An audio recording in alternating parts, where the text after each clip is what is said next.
Assalamualaikum warahmatullahi wabarakatuh. Selamat siang kepada Bapak Subki Hasbi selaku dosen pengampu mata kuliah Agama Islam. Pada kesempatan kali ini saya akan mempresentasikan terkait proyek akhir ujian semester atau UAS yang mengambil bab yaitu korupsi dan pencegahannya dalam perspektif Islam.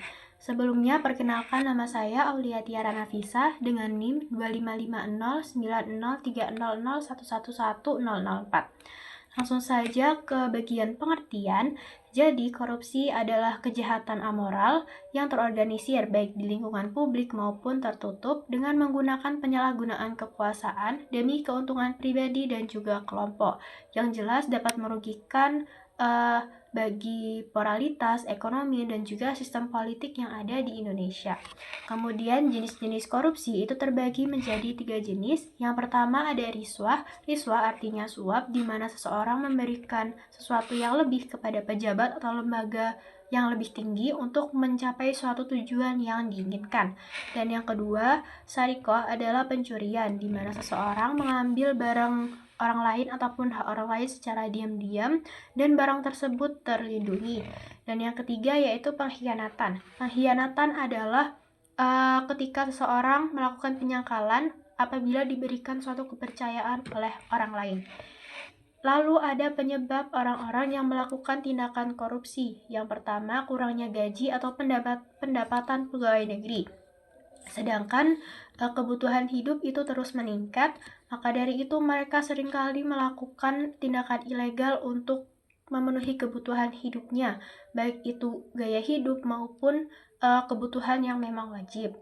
Yang kedua ada latar belakang kebudayaan dan kultur Indonesia yang seringkali menormalisasikan korupsi dan juga adanya modernisasi di zaman saat ini. Dan yang terakhir yaitu manajemen dan kontrol yang kurang efektif seperti sanksi dan juga hukum yang kurang tegas di Indonesia sehingga pelaku tidak jera dengan perbuatan yang sudah dilakukan. Lalu ada dampak yang diakibatkan oleh tindakan korupsi ini seperti lemahnya pertumbuhan ekonomi dan investasi dalam negeri. Yang kedua, produktivitas akan semakin menurun, dan yang ketiga itu dapat mengakibatkan menurunnya kualitas barang dan jasa bagi publik. Dan yang keempat itu menurunnya pendapatan negara akibat gaji ataupun uang dana yang sering kali dikorupsi oleh para pejabatnya.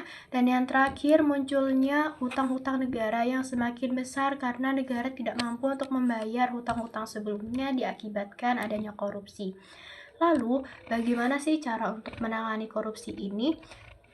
Yang pertama itu jelas memperkuat sistem hukum yang ada seperti Undang-Undang Pemberantasan Tindak Pidana Korupsi, diatur agar lebih tegas dan dapat membuat pelaku lebih jera akan perbuatannya. Yang kedua yaitu adanya pendidikan dan kesadaran dari masyarakat, karena tanpa adanya kesadaran dari masyarakat korupsi ini tidak dapat hilang, dan juga harus diberikan edukasi terkait bahaya atau dampak negatif dari korupsi itu sendiri. Dan yang ketiga yaitu menggunakan teknologi untuk transparansi.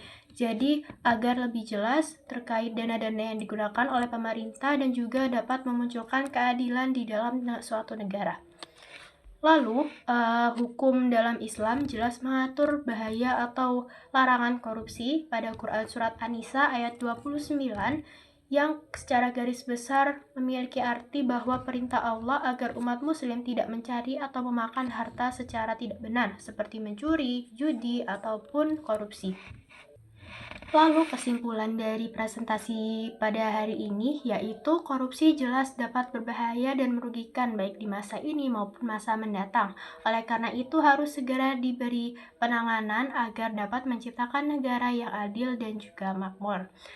Untuk seluruh materi yang saya ambil pada presentasi kali ini, saya melihat dari jurnal yang sudah tercantum pada daftar pustaka berikut ini.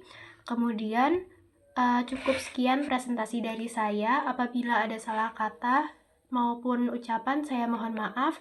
Terima kasih atas Bapak Subki Hasbi selaku dosen pengampu mata kuliah Agama Islam atas perhatiannya. Wassalamualaikum warahmatullahi wabarakatuh.